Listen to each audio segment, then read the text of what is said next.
Well, I wasn't expecting this to be my first video back for the new year, but here we go. Hey guys, first I want to say Happy New Year, and thank you guys for the support of the last video.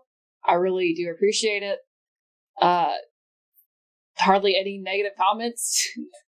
You all seem to enjoy it. If you watched it, my Aaron video, really do appreciate it.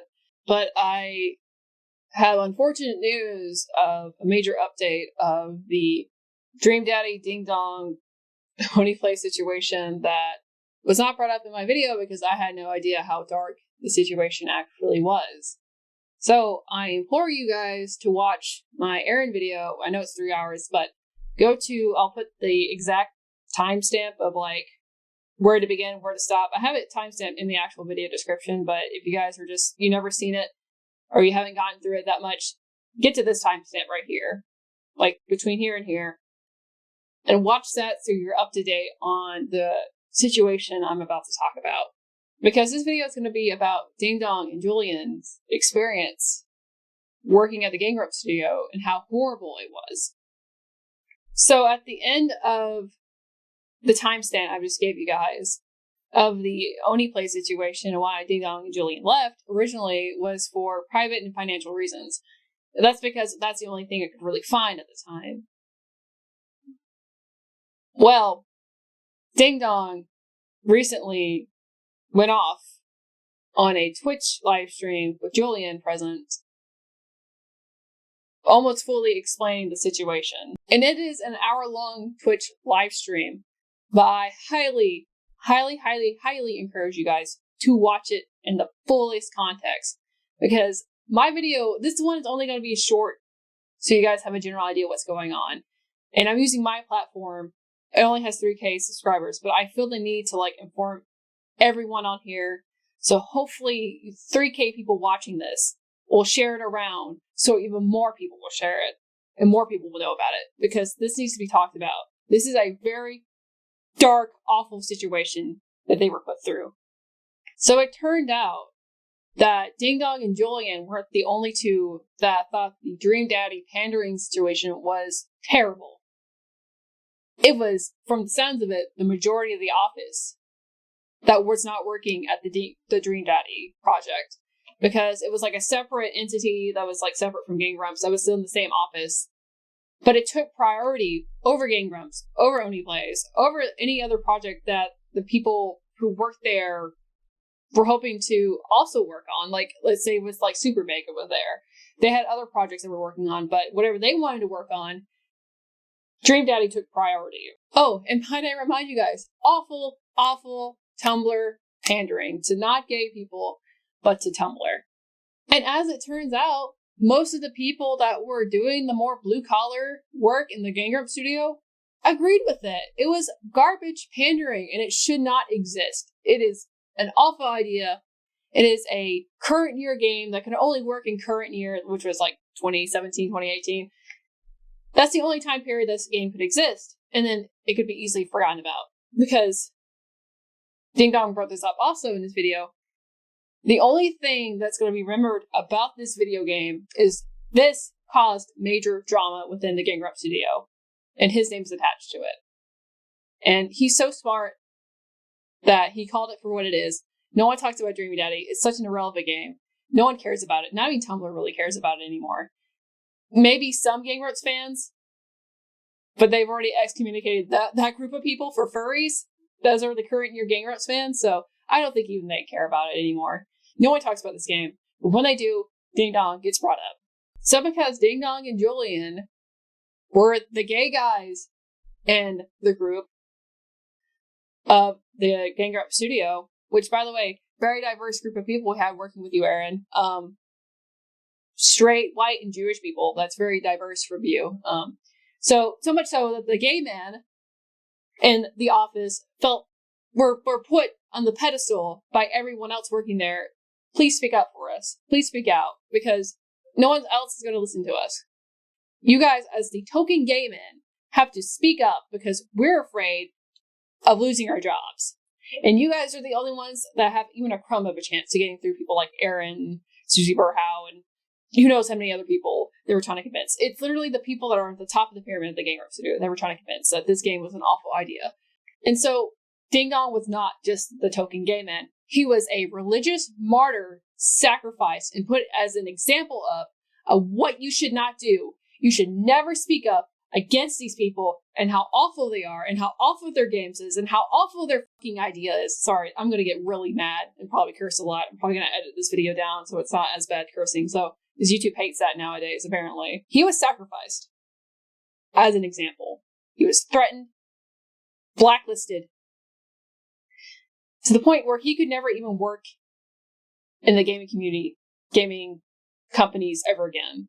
As some of you guys may know, Ding Dong was a full-time game programmer. Sure, he worked on Bippy, Oni Plays, but that's only because he moved to LA to give himself more business opportunity.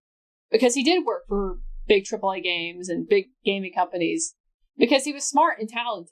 And he just so happened to meet someone like Chris O'Neill who gave him a platform so he could promote his game. Well, you know, people in the Grumps studios are also well-connected people with big gaming corporations. And so they blacklisted him from the industry just because Ding Dong spoke up against their game. So they made it to where this man, who's already living paycheck to paycheck, can no longer supplement his income with a main job because the thing he was worked up for most of his life is took away from him. And keep in mind, all the while, this man is speaking up for himself, and not just himself, the gay community. He's speaking up against people he considered friends. He's speaking up for a scared minority of people. Like, he's an actual minority speaking up for himself. And you have people like Brian Wetch and Susie Burhow completely invalidating his experience working with the game, knowing about the game devs, and I believe he said he had like a prototype of the game. Again, you'll have to watch the full video. I'm just giving you clip snips of this, okay? So the straight people are literally oppressing the minority. They're literally oppressing their token gay guy because he spoke up for himself, for a group of people that felt threatened. And not only was he and Julian the token gay guys, the thing is with Ding Dong, I brought this up in the video. One person got mad at me for pointing this out. I said, being gay does not have to be your whole personality. Ding Dong lives by that. He just doesn't bring up the fact that he's gay unless it's relevant in conversation. So he was working with these people for 3 months. They were looking at cam girls on their like work time on like Twitter or something, and they were just judging them based on how they look. And they asked Ding Dong his opinion of it, and he said, I'm not interested in women. And they felt weirded out by that. They felt betrayed, in Ding Dong's opinion, that he didn't feel the need to tell him that he was gay for 3 months. To the point where if they asked him to hang out, they had to be like, whoa, man, it's not because I'm like gay. I'm not asking you out, man. Like, why would you, there's so many things I can point out, like why they wouldn't even feel the need to like point that out. They're both grown-ups. I'm pretty sure, like, first of all, he's like seeing somebody. And secondly, like, I think he understands you guys wouldn't be interested in him anyways. As a grown-up, I think he understands that. So many problems with that. But these people are homophobes. These people are, by definition, homophobes. They're the things that they claim to be that they're more virtuous than. They're bigoted. So Ding Dong's reputation at this point, down the drain, has no chance of getting a LA job as a programmer ever again. And to top it all off, I'm not sure exactly how big YouTube companies like, or YouTube channels, should I say, like Oni Plays or Game Grumps get paid exactly, but I assume it's a management company. That's normally how that happens. Like, if it's a group effort and it's that huge, like multi-million subscriber channels, they have a management company that looks at the money first and then they distribute it.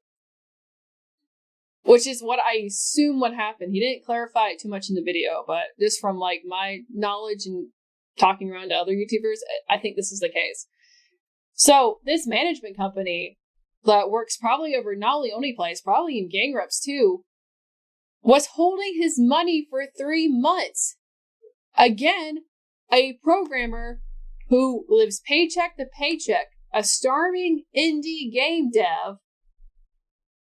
in LA, they took his money for 3 months and didn't pay this guy. Literally putting his finances below dirt. Just awful. Awful, awful, awful. They put this man in a terrible financial situation. And then Ding Dong's number got leaked. His face got doxxed. His name got doxxed in a 4chan thread. Now, we don't know if this is 100% true. When I looked into it, I thought it was Gang Grump fans that doxed his number. Ding Dong suspects that it was somebody working in the Gang Grump studio that doxed his number. He suspects 3 people, but one person in particular is who he highly suspects that leaked his number. If that's true, they took away his income. They took away his job possibilities. They threatened him, blackmailed him, and they leaked his number. To top it all off, I said in the video, even though his number got leaked, I'm glad that he's okay because outing gay people against their will can cause really devastating issues with them, right? Well, it did cause devastating issues for Ding Dong. Life-changing issues for Ding Dong that I had no idea how awful, dark, or else I would have reported it. This is why I'm making this video. I already mentioned that, but I need to emphasize this part in particular. I'm sorry, Ding Dong, if you're watching this, but your mother sounds like an awful, vile woman. Like a hell woman to deal with. There's names I really want to use, but again, like, you two, we have to be as politically correct as possible, I guess, when it comes to talking about horrible, horrible people. You know, that you just... But his mom blamed him for getting doxxed. Did not accept the fact that he was gay. Blamed him for anything awful that happened to him at the Gang Grump studio. And so, they took his money. They took his job. They ruined his life. He has no family support. There was barely any to begin with. But they're not here for him. And so, Ding Dong decided that he was going to take his life. And the only one... Oh my god, this is... When I first discovered about this, I bawled my eyes out, so it's going to be hard for me to talk about it without tearing up. The only person that helped him was Julian, his boyfriend. The only person that stopped Ding Dong from taking his life was Julian being there and telling him, stop. These people drove this man to almost taking his own life. It is an awful thought. The fact that this man has brought people so much joy literally changed my life. I met my best friend Michelle, who was in like Aaron Hansen video with me. I met Mark After Dark. I showed Gator this. I showed almost every person that was in that video, the Aaron video that helped me out. Know about Oni Plays. We bonded over it. Literally helped me get through my life when I was working in retail in COVID. It really is just an awful thought. And that this poor man was suffering. He was suffering because of these people at Gang Grumps. They didn't want him to speak up for himself. They ruined his life. These people are evil. These people are ghouls. If you dare step on their toes, they're going to stab you in the heart. These people are so self-absorbed that even a person that was supportive of Ding Dong told him, wouldn't it be funny or wouldn't it be interesting if you did ever decide to kill yourself, that you left on your side note that you blamed Aaron and Susie for all this? So even the people that are supposedly supportive of this man thought how they could get clout off of it, how they could ruin someone else's reputation. It's pure evilness on both sides of this situation. And I feel so bad for these guys. No one should have to suffer this much making content. Aaron will virtue signal and say how he's taking crazy out of his lexicon. But him and his team will literally threaten a man, drive him crazy to the point where he wants to end it all. So whenever you see artwork about how hecking wholesome Aaron and everyone he works with, how there's just so wholesome guys, just making goofs and gaffes, or whenever he inevitably virtue signals on Twitter about how much of a good person he is, just remember Ding Dong. Remember what they did to this man.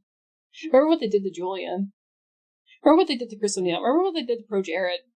And remember, themselves wouldn't be good enough. Getting clout off of them themselves is what they would want. Just like with saying, oh, wouldn't it be funny if you blamed this person if you did. I can imagine what it'd be like. How different the timeline would be. Without Ding Dong. Without... And who knows what would happen to Julian. Could you imagine? All just so that these people can keep a hecking wholesome persona on the internet. And I'm sure they would tweet about it too. They'd probably be like, oh, so sad that he offed himself. It's so bad. And like, you people did it. You people brought this to us, man. You literally ruined this man. Ding Dong brings up later in the video how cancel culture doesn't work. Because people don't want to know their favorite internet celebrity is an awful person. And I agree. Cancel culture, it doesn't work. It's never worked. Because it doesn't, cancel culture is such a vague term that it literally can encompass anything the general public doesn't like at the time. I don't believe in cancel culture. I don't even believe in, accountability culture. What I believe is education. When people say education is, the most powerful thing that you can bring upon yourself, it's true. Don't go after these people's on Twitter.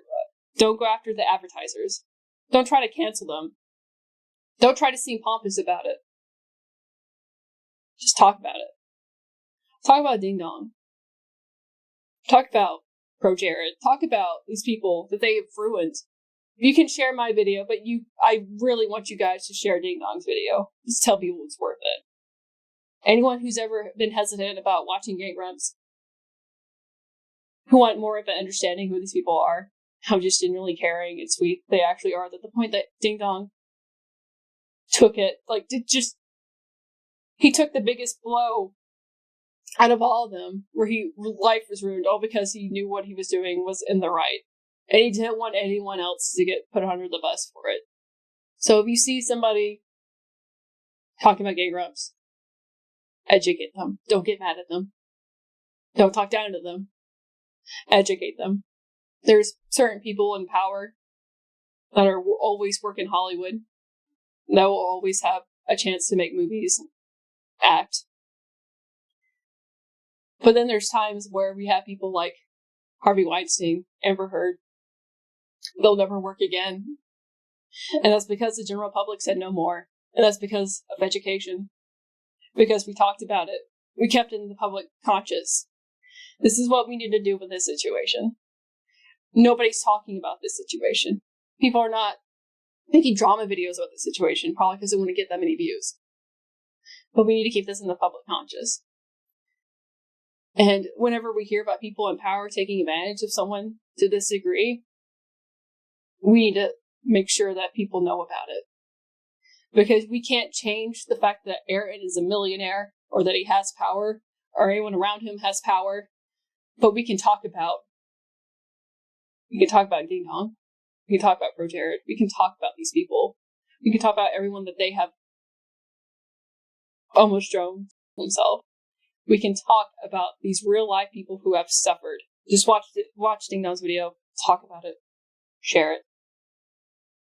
And if this ever happens again inevitably happens again with other content creator, talk about it. Share it. And say no more.